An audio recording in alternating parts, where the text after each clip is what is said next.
Hey guys, I'm back. I'm playing a Grandmaster, Grigory Oparin from Russia, and it looks like it's going to be a Queen's Gambit declined. Hope you guys are having a good day. I'm going to play e3, and then knight ge2. So this line, I think I play h4 now, if I recall. Then I put the bishop on d3 and try to get access to the f5 square with my knight. Let's just jump in right away. Maybe shaping up to be an opposite side castle situation, huh? That would be the best thing to do, probably. I'm going to play king b1. King b1 is typically a useful move. Huh. I think I can go g4 straight away. I think it's good to do that. If not, it should be. Let's do it. He brings the knight into e4. I have a feeling this guy has played similar positions before. Just by the way, how fast he's playing this. Would not surprise me one bit. Okay, let's take.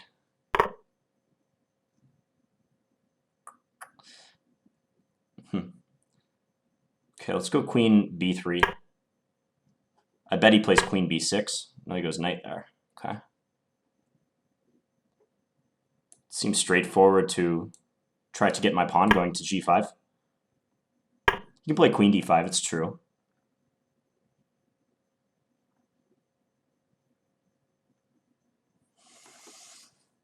To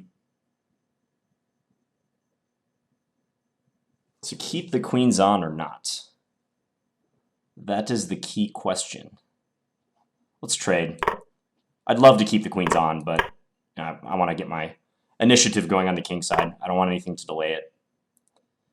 Now, bishop takes or rook takes? Probably bishop takes. Seems more sound.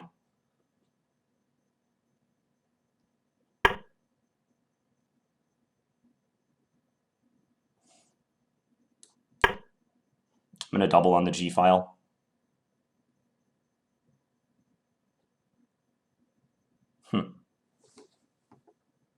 Also, I have some auxiliary knight g3 ideas if I want to go after this pawn on e4. So that's intriguing.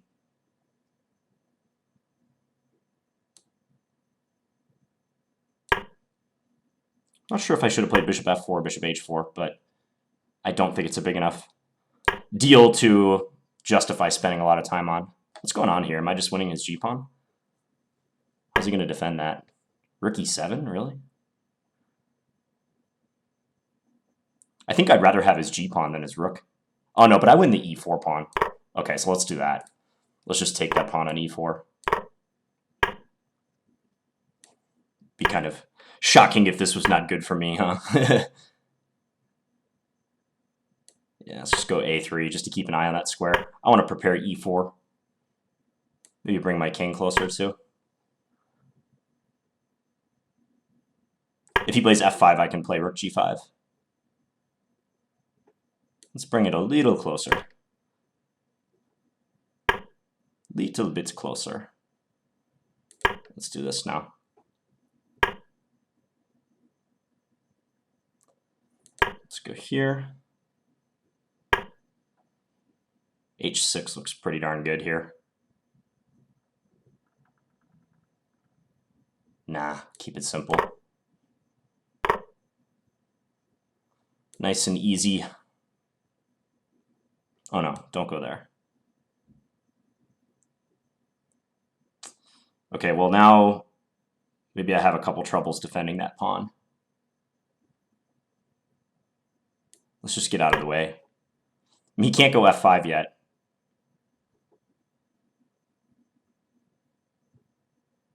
Maybe he'll go rook d5 in this position.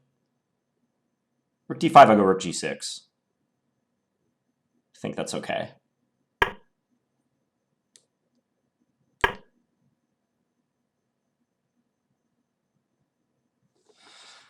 I'm just trying to make sure I hold everything. Keep it all together.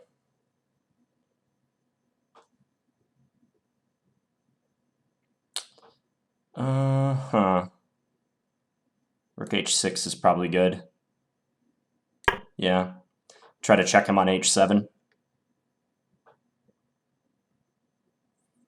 He can win my d-pawn. If he takes with the knight, he's threatening knight e2. But my play should be more than sufficient now. Knight f8, okay. It's an interesting defensive move.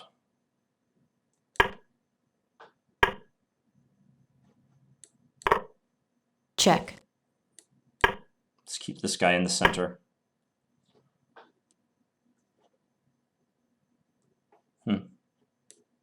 Just bring him back. Check. This guy here. Okay, I don't want to trap my own rook.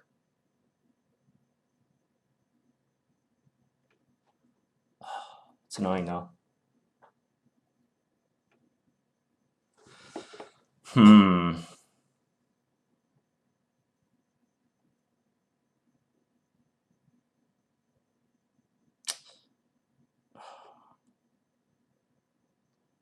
Just trying to figure out what to do.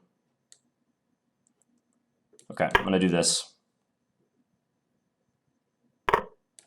Attempt to free this rook.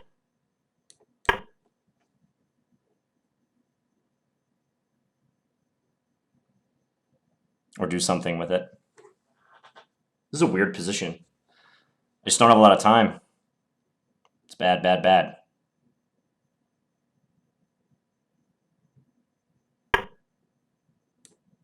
Let's go here. Trade. Now he has to trade. Check. Okay, I think I'm winning again.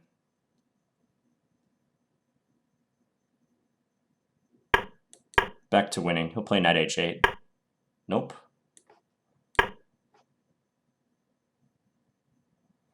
Now can I beat the clock?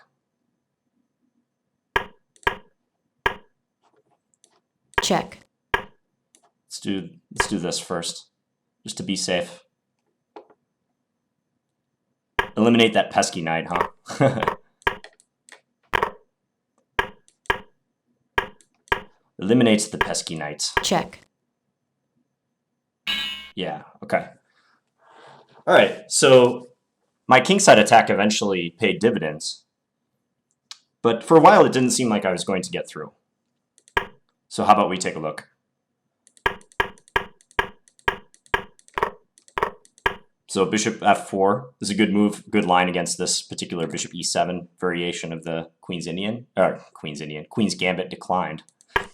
So my students will know that when I've recommended this line for black, I do recommend the bishop e7 line over knight f6, which is not an original recommendation. I think it's pretty much an accepted fact at the top level these days that bishop e7 is a slightly more accurate move for black than knight f6. It gives black more options, and it also takes away the possibility of an early bishop g5 for white. So for instance, with knight f6 on move 3, the line that has traditionally scored well for white here, dating back to Botvinnik and Kasparov, Botvinnik first and then Kasparov later, of course, is take, and then bishop g5, this so-called exchange variation, which I've discussed in other videos. So the idea of bishop e7 is just kind of a sophisticated move to stop the bishop g5 threat, so to speak. So after taking, it's still good for white to develop the bishop outside the chain, so bishop f4. Here there's two moves for white. I've played both of them in the past. There's g4, which I think is slightly more mainline, and then there's the move I played, knight ge2. I actually had a game from a tournament, when was it, last month, where my opponent played g5 in this position, which was pretty audacious, but actually didn't work out that poorly for him. So Dane Zagar, if you're watching this video, I know you subscribed to me. That was our game. So Oparin played knight d7. And this is the idea for white, to go h4. And I believe, the last time I checked this line, bishop takes h4 is supposed to be risky in view of this move. And he can't play queen c8 or queen b6 because he hangs the bishop. And I think white gets excellent compensation for the pawn. So hence, he played h6. But I gotta say, I like this position, this resulting position for white, because I get a nice little cozy square for my knight on f5. That's the net result of this bishop exchange. Normally, the bishop exchange is good for black and the queen's gambit declined, so the light square bishop's getting exchanged. So he has that working in his favor. He's gotten rid of one of his most difficult pieces. But other factors point to a white advantage here, I think. The fact that I have a ready-made pawn storm on the king side, and he's going king side with his castling. And I tried to save a tempo by not playing f3 in order to prepare g4, because I think in this position, if he were to take on g4, that could be disastrous. Like, I'd go here, and if he continues the gluttony, then Check. This is possible. And yeah, I'd be shocked if black can survive. Check. For this and this. It's probably just losing. So, he played knight e4. He took with the pawn. It seemed for a moment that my attack was going to stall when he got the move queen d5 in, because that puts me to a decision. Do I work hard to avoid the queen trade and possibly derail my attack? Or should I just play like I played in the game and just take? At first I wanted to play g5, but then I realized, oops, that drops the knight. So can't do that first. So take on d5, knight takes, and then g5. And I feel like I still have a nice initiative. I mean, yeah, we're in a queenless middle game, but black's king is still in the danger zone. This structure is not so comfortable for him, especially the g7 pawn is backward, thanks to my h5 pawn so far advanced. I have good play along the e-file. I can lift my rook to g4. This pawn is weak in some cases. I really like my position. It's possible he should take on f4 instead. Play this structure. But my knight is almost unassailable in this line. So g5, take, rook e6. And then I started to double. And surprisingly, once we got to this position, he doesn't really have a satisfactory move because he can't defend his g-pawn. He quickly played rook e7. I think this guy's very strong. He recognized what was going on and that he's probably just losing something. So he offered me the exchange to try to entice me to get rid of this good knight. I thought for a second about going after the e-pawn, but I'm glad I didn't, because the game continuation, I win the exchange plus a pawn. You would have thought it would be easier here, but I mean, down a minute and a half or so on the clock and up against a GM who's going to do everything they can to trick you. It's no walk in the park. Perhaps I shouldn't have advanced e4 quite yet. I was preparing this move over several moves, but maybe there's something else I can do. Maybe rook g6, just anchor my rook in there. Although he has knight e7 if I do that. I really want to just like break up these remaining pawns and capitalize on my advantage, but perhaps I have to be more cautious. e5, and then he went here. Because now I started to realize that f5 was a significant threat. Knocks my rook off balance, and I might lose this pawn. He can't play it yet because my bishop is attacking d8. Now we got this. I went rook h6, because if I play h6, I think this is a good reply. My pieces are clumsy. If I move my bishop, then he can take on g6. And his rook is just awesome on h5. Attacks my bishop, stops the pawn from advancing. This could be a complete 180 degree turn in the position.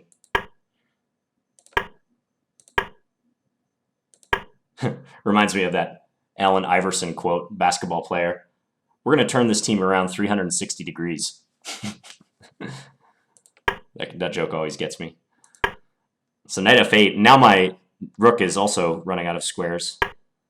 I think I kept the balance pretty well, though. Like, I didn't let him get anything huge. Check. It was just my time was a big factor. Here I spent a good 30 seconds or more on this move, f4.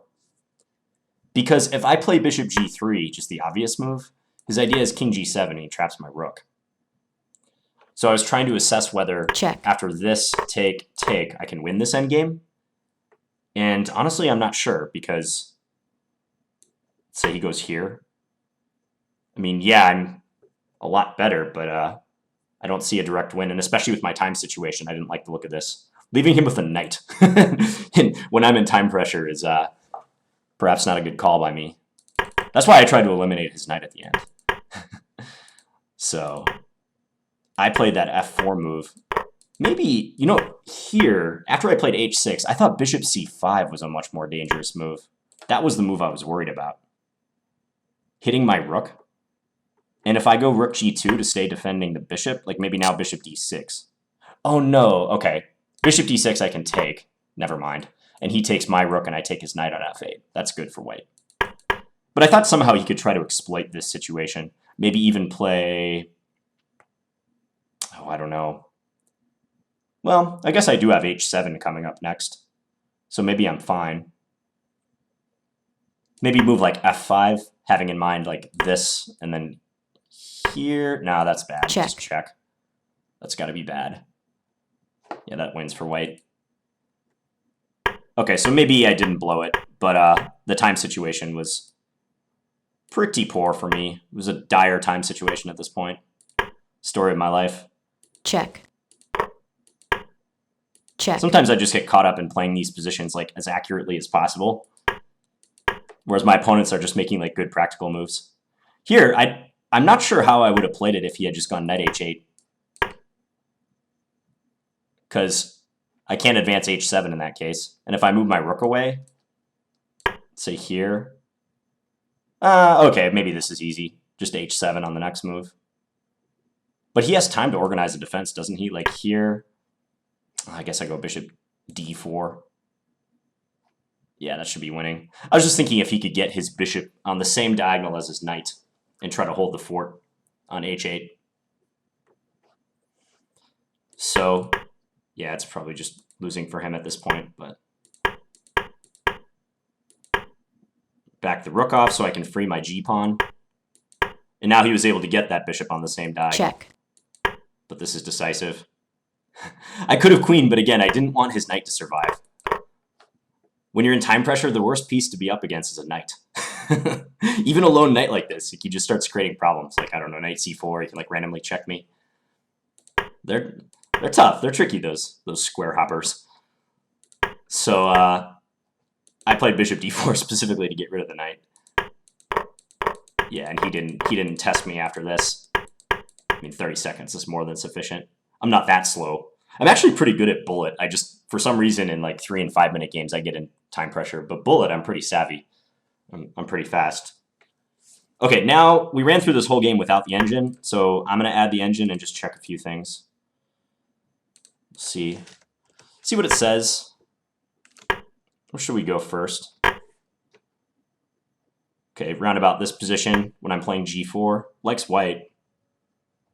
I mean, just the way he was playing it, like I said, I had the impression he was still in like his book knowledge, but we're about here after queen d5. It likes a trade. Okay, that's what I did. f5. So it does say he should capture on f4. Take, and then what? Take here. And I have to decide whether I want to take with my rook or the pawn. I'd probably take with the pawn. And then g6, okay. Yeah, before my pawns get any further. g6. That does look about equal. I would agree with the computer's eval there. So he instead played take, and then bishop takes. Rook g4, I like this move. Oh, I could have just played bishop h6 directly. I didn't see that. That was simple. g7 falling. Okay, I went bishop h4. Yeah, now rook dg1. Basically a decisive advantage for white already. Well, let's just check and see if he had anything along the way. My technique was not impeccable, I can assure you that. Okay, approves of me bringing my king up. Says e5 is fine. Yeah, h6, I thought he would just play g5 though. Oh, f4. That's a cool move. That's too sharp. I'm not going to find that in a blitz game. And then if he takes my bishop, h7, and you know, say, I don't know, bishop h6, just rook g8, white wins the house.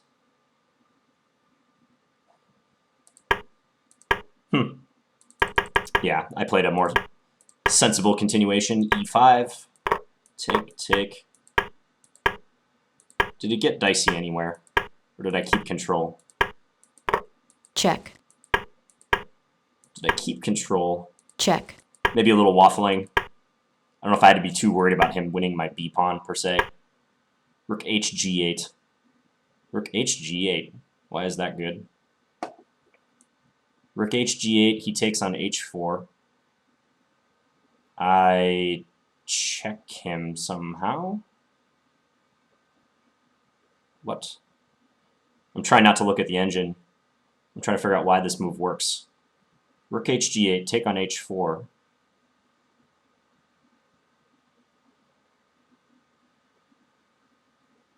I assume some check on g7. Oh, okay, I win his bishop. Yeah, so rook hg8, rook takes h4, rook 8 g7 check, and then no matter if he goes king e8 or king e6, I have rook e1, and his bishop falls. Okay, that's why it likes that move. Again, tough to see. I played f4, he took, I went here, h6. Yeah, fortunately it still thinks white's winning. Check. Okay, alright, so my technique Check. wasn't as bad as I thought. Yeah, nothing of Check. note. Cool. Alright, I'm happy to see that. Well, I hope you guys enjoyed this one. Check. I'm on a little bit of a good streak now in 5 minutes, so with any luck, knock on wood, I hope this continues. Alright, thanks a lot for tuning in, guys. Please leave me any feedback in the comments. Bye.